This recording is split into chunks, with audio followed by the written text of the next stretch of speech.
and welcome to the latest episode of the MurderMurder.news podcast, the last of September. Unless you follow us on Patreon, then you get one more as a special treat. You've landed in the true crime cult with all of the baby goats and none of the brainwashing. Grab a flower crown, pull up a seat around the figurative bonfire, and settle in for another tale from true crime history. If you're just finding us now, allow us to introduce ourselves. I'm Angelina, and I'm here with my co-host, the mountain of Cool Whip atop my pumpkin pie, Aurora. How are you doing, friend? Ooh, I love that. I am the Cool Whip. Yeah. Like the vegan Cocoa Whip. Yeah, very tall and vegan. You're perfect for my stack of Cool Whip, you know? That's right. Well, don't forget, if you want to join the MMN commune for real, you had better head on to patreon.com/MurderMurder.news.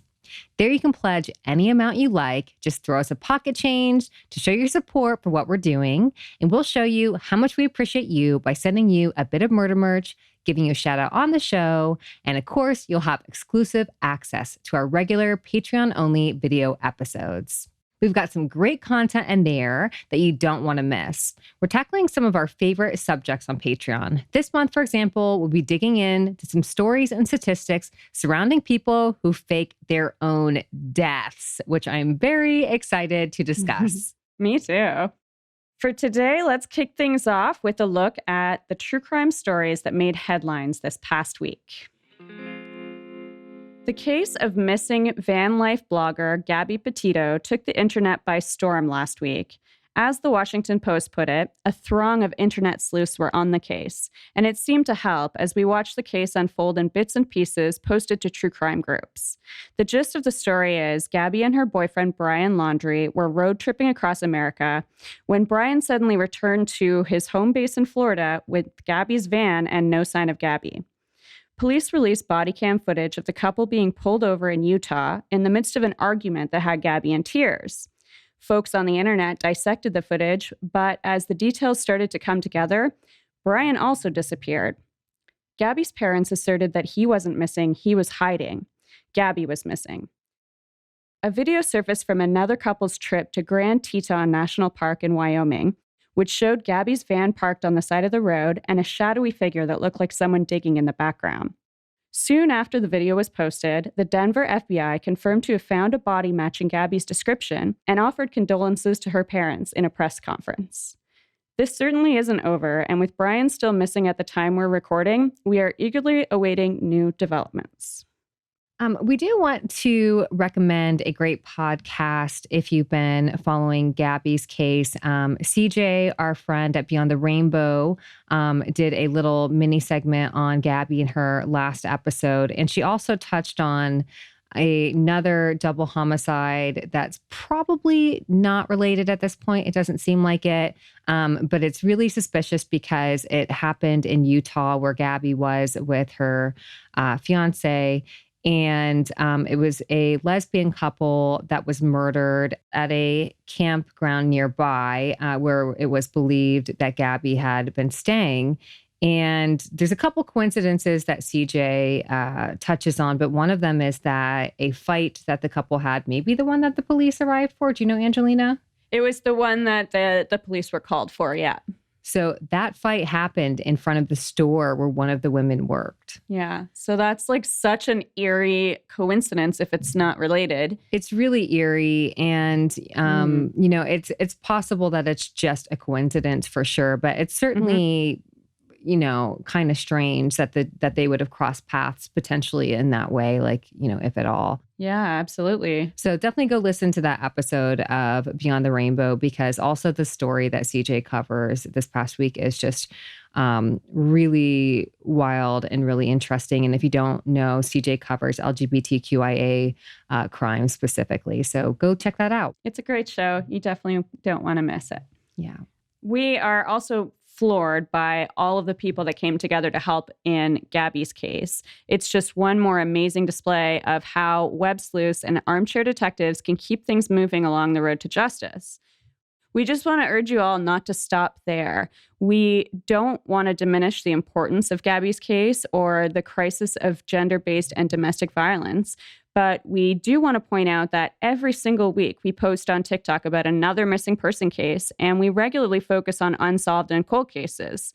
There is no shortage of victims out there who could use your help to bring their cases to a close. Yeah. And just to also point out, there's been a lot of discussion in the past week about how disproportionately the BIPOC community, when they go missing, how few people report on their cases and how the mainstream media just doesn't cover it to this extent. And we don't want to diminish what happened to Gabby. I think that her case deserved this much attention, but we would love to see others get attention as well. So just keep that in mind, like when you're sharing missing person cases and such. Like there's a huge epidemic for missing Indigenous women in Canada and the U.S., missing Black women. I was just reading a statistic today that there are currently 60,000 missing Black women in the U.S. as of right now.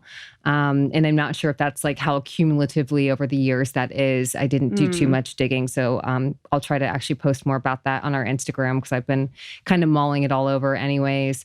But just keep that in mind. A really great podcast that I would recommend if you do like missing persons cases or if you're interested in them is Black Girl Gone. And she covers specifically Black women missing, some murder cases, but her focus is on missing persons cases. Yeah. And honestly, with any of these cases, if we all really banded together to examine footage that closely as what, we've all been doing the last few days, you could make some big breaks in cases that have been cold for a while, This community is so powerful. Absolutely. Yeah. That's a great point. Yeah. Another big case in the news this week, a prominent family of lawyers in South Carolina whose members have served in powerful positions going back 100 years, also made the news in a story dubbed The Murdaugh Murder Mystery. That is so catchy for something so terrible. Yeah. On June 7th, Alex Murdaugh came home to find his wife Maggie and 22-year-old son Paul shot to death in their home. Few details have been released about the attack and no arrests have been made. 3 months later, Alex Murdaugh was forced to resign from his firm after being found to have misused millions of dollars of client and firm money. The very next day, on September 4th, Murdaugh called 911, claiming to have been shot in the head by a passerby as he was changing a flat tire on the side of the road near his home. The story quickly fell apart as Murdaugh confessed to having hired a former client to shoot him to make his proposed suicide look like a murder so that his life insurance would pay out. Alex Murdaugh's confession has shed some light on the strange details of a number of suspicious deaths related to the Murdaugh family, including a young man found dead on the road near the Murdaugh estate in 2015, a trip and fall death of the family's housekeeper in 2018, and a boat crash that killed a young woman and injured several others in 2019. This reads like a prominent family regularly using murder to solve problems and generate income, and largely getting away with it until these cases came under scrutiny just this month. Here's hoping all the loose ends can finally be tied up in court and that justice is served. How bizarre is that? So bizarre. I can't believe, this week has been a little bit busy for me, so I kind of feel out of the loop. I keep seeing this pop up in Facebook, and I'm actually glad that you did a little write-up, and I'm going to do a deeper dive after this because, wow, that's wild. They should make a movie about this. It's just so strange. I'm sure they will. All right, and now on to our big story of the week. This one is from September 2015. This week's story was requested by Taylor Moon 85 on TikTok. Thanks for reaching out, Taylor, and we hope you enjoy the show. Now, before we get into our story, we just want to say that while our tone is light in the intro, we do take the topics we're discussing very seriously. We are best buds, and we love chatting together every week and turning it into a podcast. We want to share that passion with you and to create a vibe where all of you feel like our best buds too. We joke about us friends forming a cult or commune, but that's not to diminish the severity of actual cult activity, which we do occasionally talk about in our weekly stories. We feel it's important to open up and talk about even the darkest aspects of humanity and the downright scary things that come up in the news. But we want to make it clear that our intention is never to sensationalize, and we always try to deliver these stories with respect to all parties involved or affected by the crimes we discuss. We always post our sources in the episode description, so you can do some digging on your own if a story we present piques your interest. But you should know that if you ever feel we get it wrong, either in our tone or in the details of the case, we want to hear about it. We are more than happy to make a correction or give an update on a case we've discussed in previous episodes. So feel free to reach out to us at MurderMurder.news@gmail.com. Some specific trigger warnings for this episode include domestic violence, ghosts, and biblical demons. So if any of these things are particularly sensitive subjects for you, you may want to skip this one and listen to one of our other episodes instead. Our story this week has a healthy dose of the paranormal, and we will undoubtedly spend a great deal of time in speculation corner because, of course, any ghosty claims or rumors cannot be verified, and also because I've been cooking up some theories of my own as I was researching this story. Let's start right where we are. During this week in true crime history, on September 22nd, 2015, a Nevada woman came home to find her roommate, 55-year-old James Anderson, dead of a gunshot wound to the head. Around 6:30 a.m., police were called to the scene of the home on Escalating Court in Reno, where the unidentified woman alerted them that their other roommate, 52-year-old Debby Constantino, was missing. Investigators pinged Deborah's phone, and it led them to an apartment in Sparks, Nevada. As they pulled into the driveway around 11 a.m., they could hear gunfire inside the home. Realizing police had arrived, a man inside shouted at them to, quote, "Give me 15 minutes to collect my thoughts or I'll shoot her," end quote. That man was 53-year-old Mark Constantino, Debbie's husband. Police noticed his car parked outside. The apartment they were barricaded inside actually belonged to the couple's daughter, Raquel Constantino. Understanding that this was a hostage situation, investigators from the RPD and officers from the Sparks Police Department worked together to surround the apartment. SWAT teams from both agencies swooped in to assist. Negotiations began in an attempt to reach a peaceful solution. But unfortunately, sometime after 1 p.m., the police heard another gunshot. SWAT teams moved in swiftly and used explosives to breach the front entrance to the apartment and found both Deborah and Mark Constantino dead inside. The next day, autopsies were performed to determine the cause of death for both Mark and Deborah, fatal gunshot wounds. When the news broke of the double murder-suicide, a growing community of friends and fans were up in arms. You see, Debbie and Mark were absolute rock stars in the eyes of the paranormal community. They were proclaimed the experts of EVP. EVP stands for Electronic Voice Phenomenon. What that means is the scary ghost voices that are sometimes picked up in the background of recordings. I guess this is the kind of thing terrified parents in the 70s thought they were hearing when they played their teenagers' records backwards. Typically, EVP that is picked up in recordings is very brief, at best a few short words, and those words are easier to make out among recordings with static or white noise. At first, Mark and Deborah Constantino would collect these recordings and play them for TV shows in which they appeared, but they started feeling that it came across as a little inauthentic and wanted to prove themselves by capturing the EVP recordings live on location with the whole crew hanging out in the haunted house together. This sounds like exactly what I want to do with my life. Yeah, how do we become EVP experts? Yeah, so Where do we study to learn that? Yeah, there should be a school for it. I would go. So at this point in time, that is the basis of a whole slew of paranormal investigation and ghost hunting shows. Debbie and Mark appeared on the shows Paranormal Challenge and Dead Famous, the 2004 documentary Ghost Adventures, and its spin-off series also called Ghost Adventures. Debbie actually has addressed why there are so many TV shows like this these days and why there were enough paranormal experts to fill convention centers year after year. She said that she felt the veil between realms was growing even thinner with time, as she has witnessed in a lifetime as a paranormal expert. Interestingly, last year, host of Ghost Adventures, Zach Bagans, did an episode in which he tried to reach Mark and Debby from beyond. This episode was filmed at the Washoe Club in Virginia City, Nevada. Zach described the location as one of the most haunted the crew has ever visited in a memorable experience with the Constantinos 15 years prior.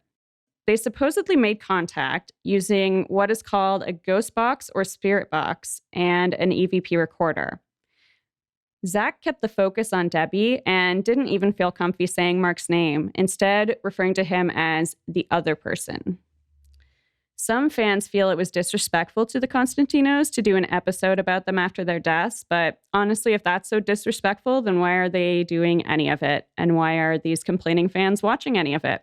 My speculation here is the Constantinos would love nothing more than to be memorialized on a paranormal TV show through EVP, no less. As we mentioned, when the news broke, fans and ghost hunting colleagues were stunned. That's because while it might have felt like Debby and Mark were bearing their souls on television and putting their whole selves into their work, there was so much more bubbling below the surface that the paranormal community was completely unaware of. I think you know what I'm going to say next. This couple had a long history of domestic violence.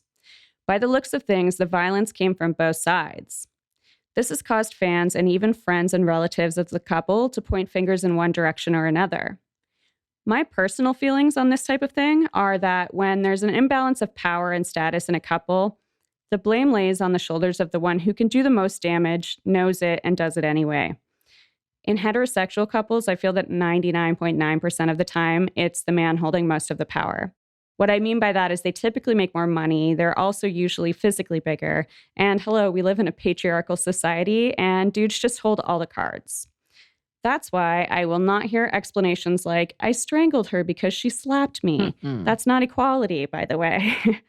And I recently heard a police officer in a video I was watching say that they like to treat men and women in the exact same way in domestic violence cases, no matter who is the so-called aggressor or who started it. That's not equality either. All of that said, Deborah may have pushed things a little too far at times, but it's hard to say for sure with just a few news articles on the subject.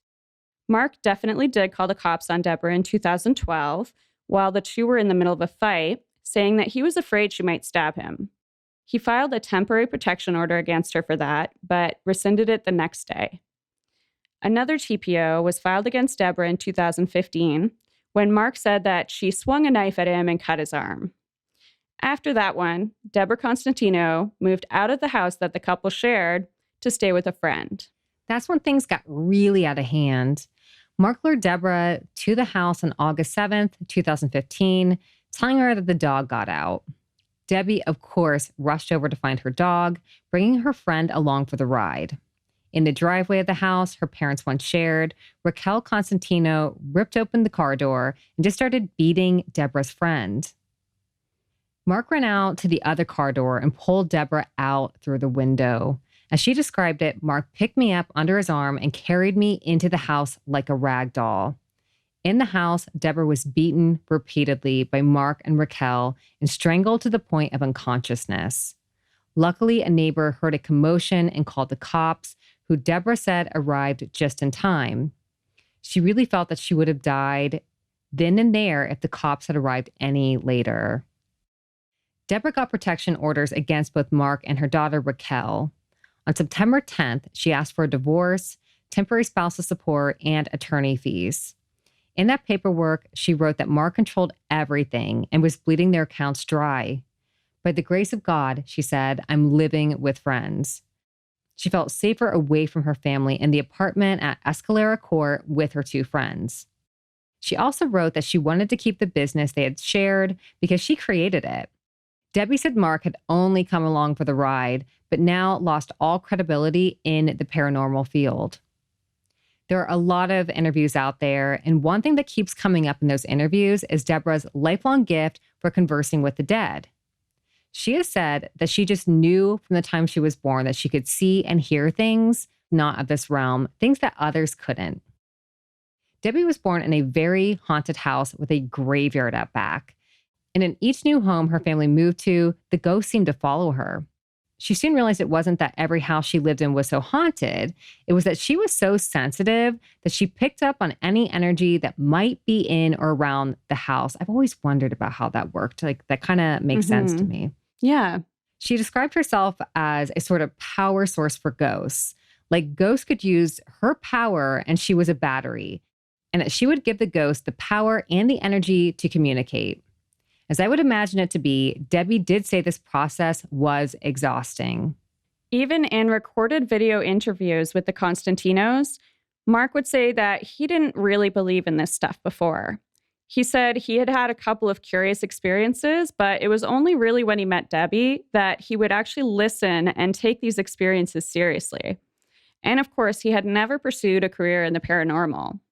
It certainly makes sense to me that Deborah Constantino would keep the business after the divorce. But especially considering what all went down a couple weeks later, I would speculate that Mark didn't like that idea much. Watching the shows that they worked on and interviews, etc., it's clear to me that Mark liked the fame and the status that came with the title of ghost hunter. As many have described him, Mark did seem like a pretty quiet guy overall, and I don't imagine he would have found the fame he so enjoys without someone as bright and vivacious as Deborah alongside him. I see this as a probable motive. I think Mark was afraid to lose his paranormal empire, and that's why he kidnapped Debbie.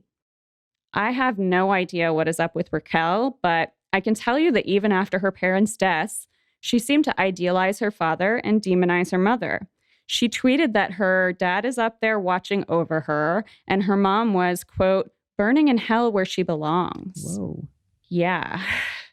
I read accounts from friends who knew the Constantinos over the years, and some did say that early on in their relationship, they seemed to be happy and in love, and there didn't appear to be any physical violence going on. In particular, I read that Janice Oberding, a paranormal investigator who met the Constantinos at a conference in 2002, had that positive impression of their relationship. But she did go on to say that the two were fiery and passionate and would scream and shout and fight.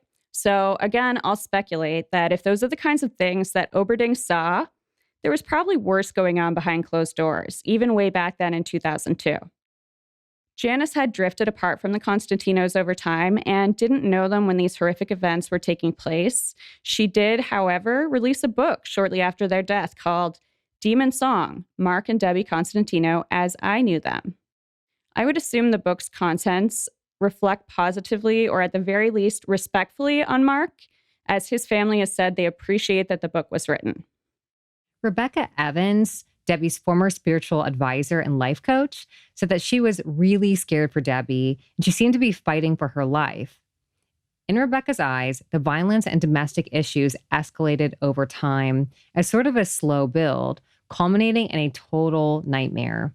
Rebecca had advised Deborah to leave the home she shared with Mark and find a way out of that relationship. It is shocking to see some publications citing Mark's motive for murder as having suffered years of abuse at the hands of his wife. Fox News went so far as to label Deborah as kooky just days after her murder. This sounds like a pretty sexist and misguided way to report on a murder. Again, we never ever have the full story of what goes on within relationships in private. But big picture, threatening someone with a knife is nowhere near as severe as murder. So especially after that fact, it seems safe to assume that Mark was the aggressor in their relationship. With all these bits and pieces put together, the picture looks a lot clearer, and it starts to make sense that the Constantinos had a tumultuous relationship. They were good at maintaining professional composure no matter what was going on in their personal lives. Fans may not have seen it coming, but it didn't exactly come out of nowhere.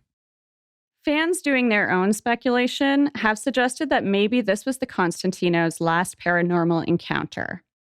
That it was something outside of the couple that caused all of this mayhem that left 3 people dead. Some even thought that maybe there were demons inside Mark. If you ask me, this is the only kind of speculation that borders on disrespectful. But at the same time, Debbie, like her fans, was a true believer in the paranormal. If she had survived the situation, she may have even entertained theories of ghastly intervention. I'm more inclined to believe the reverse. Now, this is just wild speculation, but hear me out. What if Debby used paranormal encounters to mask the abuse she was experiencing at home? Of course, Mark would go along with it because he doesn't seem to be much of a true believer in the paranormal. But if people knew he was hot-headed, it might make him look bad. Think about smashing glasses and slamming doors and even knives flying across the kitchen. And Debby explains away to the neighbors, it's okay, we've got poltergeists. That could even be a learned behavior from childhood. Again, I need to state this idea is backed up by nothing. I have no idea what Debby's childhood was like, but she says she was born in a haunted house, and then when she moved, the ghost seemed to follow her. To me, that almost reads like a metaphor. Back on track. We've talked about the double murder-suicide and about the events leading up to that fateful day. Let's talk a little bit about what came afterwards. What happened next? What did the paranormal community do without their beloved EVP experts? First, let's talk about the business that the Constantinos were fighting over as they split. Did it die with them? Not exactly. Mark's professional Facebook page titled Mark Constantino, Spirit Speak, was taken over by his little sister, Sandra Constantino. At first, she posted some clips from his memorial service and then continued to share paranormal links and memes with Mark's fans for a while before transitioning over to her own page, Sandra Constantino, Paranormal Investigator. The description of Sandra's page reads, "My brother Mark's passion for the paranormal field has inspired me to continue in his footsteps. I hope I make him proud. Be part of my new journey." But it looks like Sandra's last post on her page was in 2017. After some pretty extensive Googling, we can't confirm what she has been up to since. So no word on whether she is still in the paranormal industry. It's worth noting that Sandra Constantino also posted on her page in 2016 that she, her sister Laura, and her brother had tried to make contact with Mark a while back on a trip to Virginia City, Nevada. The siblings used Mark's own EVP equipment to make contact, which Sandra said she believes they achieved. The recording is still up on our Facebook page if you want to hear it for yourself. There's some interesting comments on some of her posts, too. One person shared the belief that a demon spirit entered Mark's body and killed both Deborah and Mark. On a post about the true story that inspired the movie, The Exorcism of Emily Rose, one commenter spoke of years in the business of exorcism, presumably. It seemed to imply that what went wrong in this case was that the child wasn't examined pre-exorcism to make sure she was of sound mind. This brings us to the subject of Mark's other sister, Laura Constantino Leo Grand, who we mentioned earlier. Sandra had stated in a post that she had traveled to Virginia City with Laura and their brother, which was when they tried to make contact with Mark. I'm a little confused about this trip because I've seen it referenced in a few other places, none of which mention Sandra's presence at all. It makes me wonder if she has since become estranged from the family.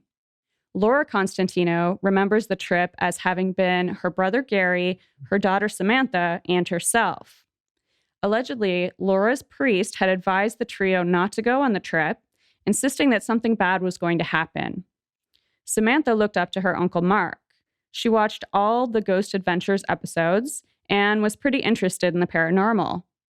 Shortly after the trip, Samantha posted to her Facebook that the three of them got matching tattoos to commemorate their first paranormal investigation.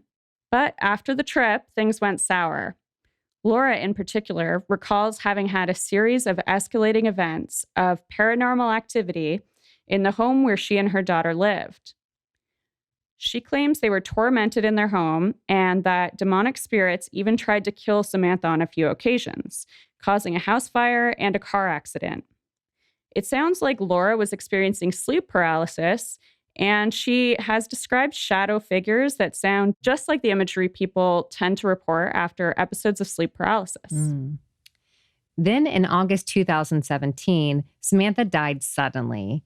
There doesn't seem to be anything floating around online that documents her cause of death or any kind of autopsy results, so we can only give you the details as Laura has described them. She says on the night that Sam died, her eyes went all black and she didn't look like herself. Laura and Gary have both stated it wasn't her, it wasn't Sam. Something had taken her over.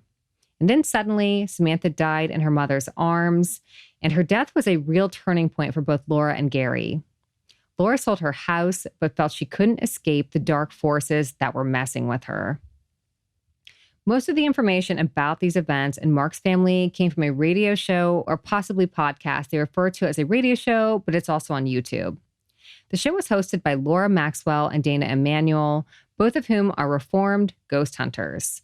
Laura Maxwell says she was raised by a satanic mother who was a spiritual medium, and that's what got her into the paranormal.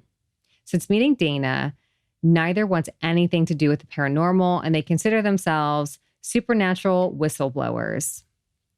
Laura Maxwell's website reads, "I now exposed the globalist agenda, the elite NWO cabal, from my inside knowledge of Luciferianism and Theosophy. I'm really, okay. You may be wondering in which direction these ex-spiritualists turned when they renounced their former beliefs. In fact, they turned to a rather strange sect of Christianity that I have previously only heard of in horror movies. The two women now work together as deliverance ministers. What the heck are deliverance ministers? Let me read to you from Wikipedia. Deliverance ministry refers to groups that perform practices and rituals to cleanse people of demons and evil spirits.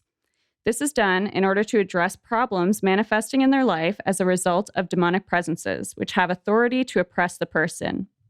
Believers attribute people's physical, psychological, spiritual, and emotional problems to the activities of these evil spirits in their lives. Deliverance rituals are meant to cast out evil spirits, helping people overcome negative behaviors, feelings, and experiences. So while Laura Constantino Leogrande was mourning the death of her daughter, she began to explore what she calls the Christian side of the paranormal. That's when she reached out to Dana Emanuel on Facebook, and that's how she and Gary wound up on their show. In the episode, which was posted 2 years ago, Laura and Gary described some of their paranormal experiences, the night Sam died, and how their beliefs have changed. Now they're on board with these supernatural whistleblowers. Let's explore a little bit of Laura Maxwell and Dana Emanuel's personal beliefs and frequent talking points. Firstly, both of them have been, quote, delivered themselves. That's right, both had exorcisms performed on themselves in order to remove themselves from the paranormal industry. Laura said she'd been sexually assaulted by evil spirits prior to her exorcism. These folks do not believe in ghosts at all because they're sure that all the dead loved ones are either in heaven or hell for the rest of eternity. Instead, they feel that they are so-called ghosts who some feel roam the earth are truly demonic spirits. They warn of the dangers of Ouija boards and any other method of communication with spirits, such as EVP recorders.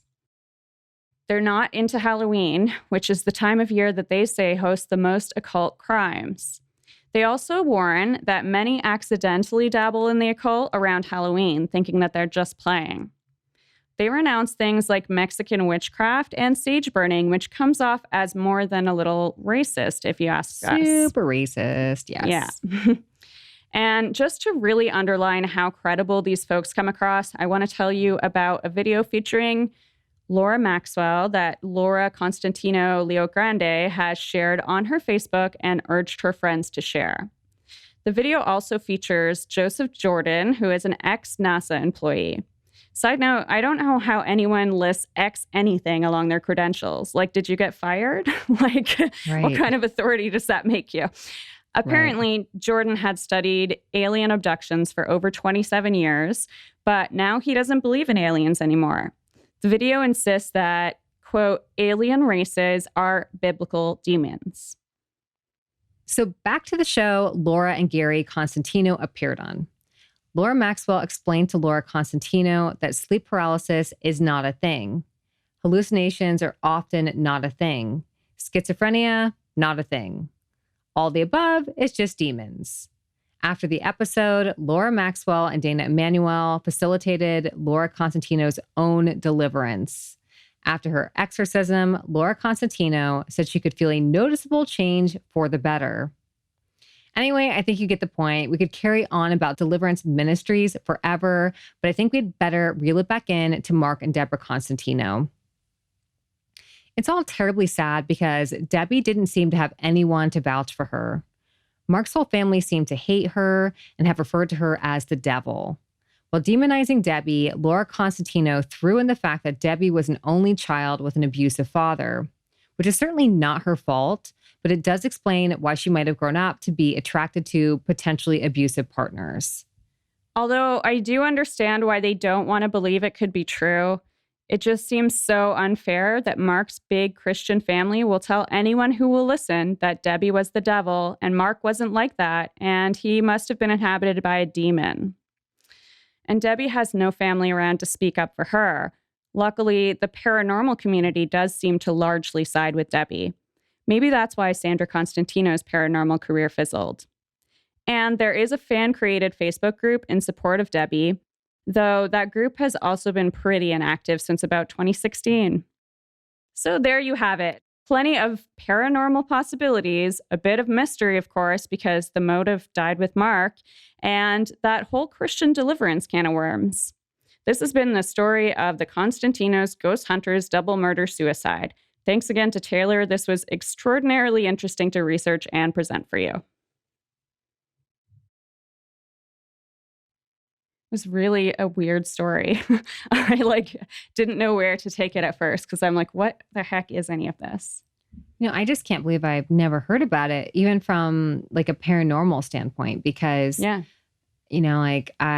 don't necessarily watch ghost hunting shows, but I've certainly dabbled when I used to have cable years ago. I used to see them years ago for sure. Yeah. But yeah. I wasn't familiar with them, and I definitely hadn't heard of this. But I really wonder what the heck with that kid, Raquel, because now it's hard to find what she's up to too. And her Facebook is really private and stuff, but it's she clearly loves her dad and hates her mom, and who knows what the rest of the family thinks of her, or what the heck she does with that. Yeah. And how old was she at the time? 22 or something like that.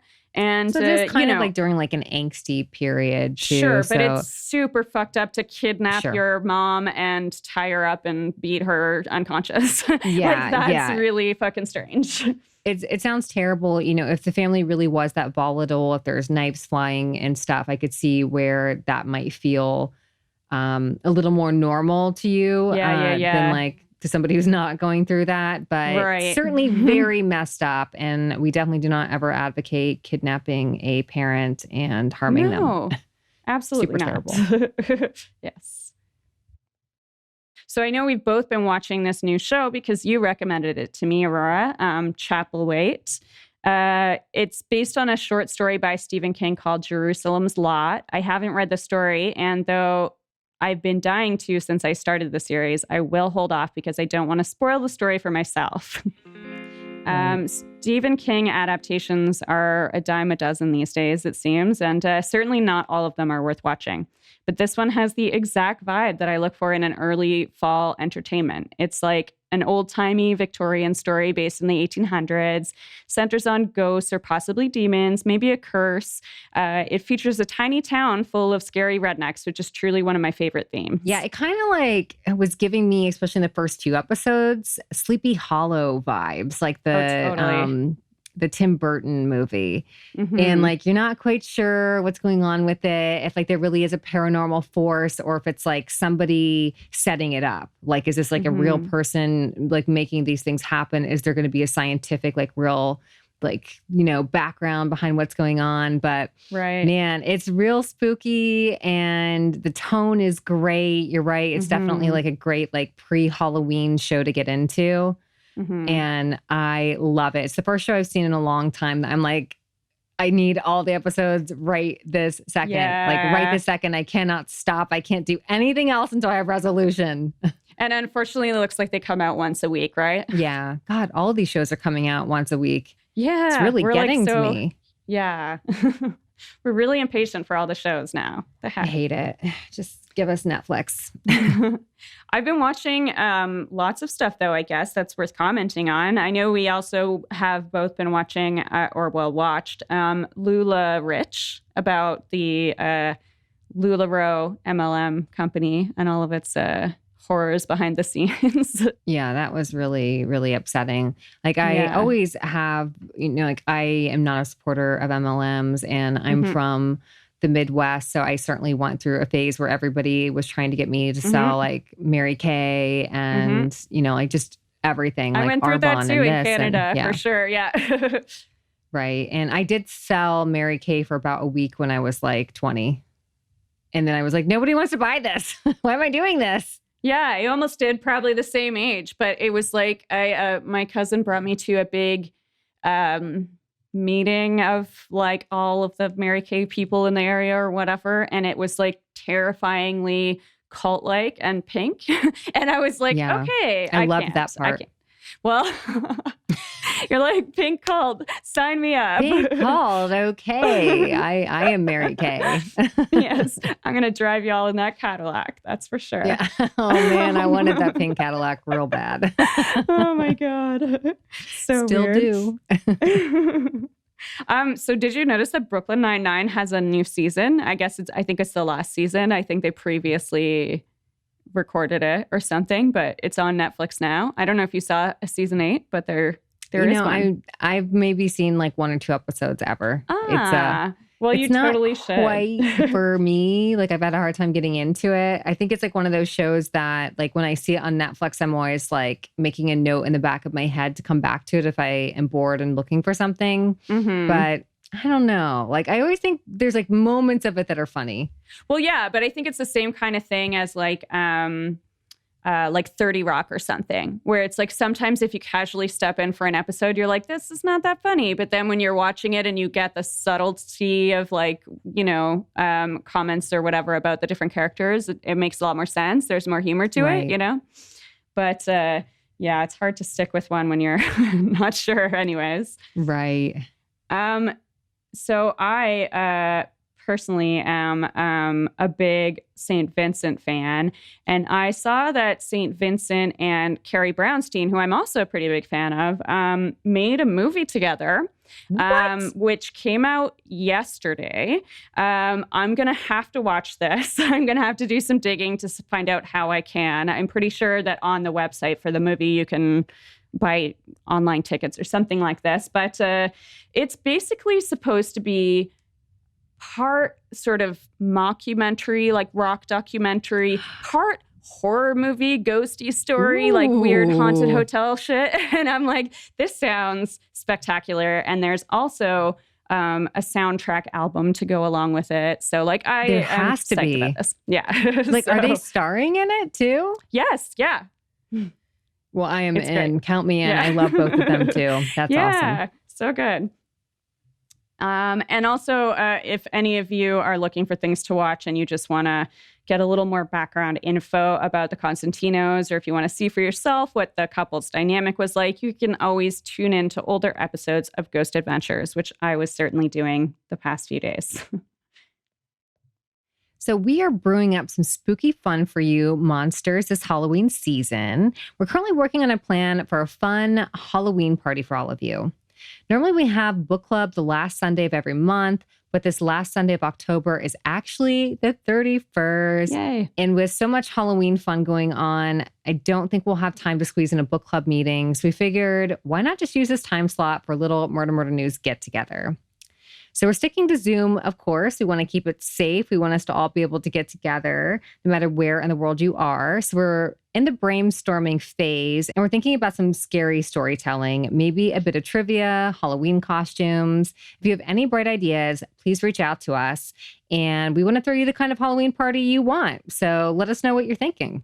Yeah.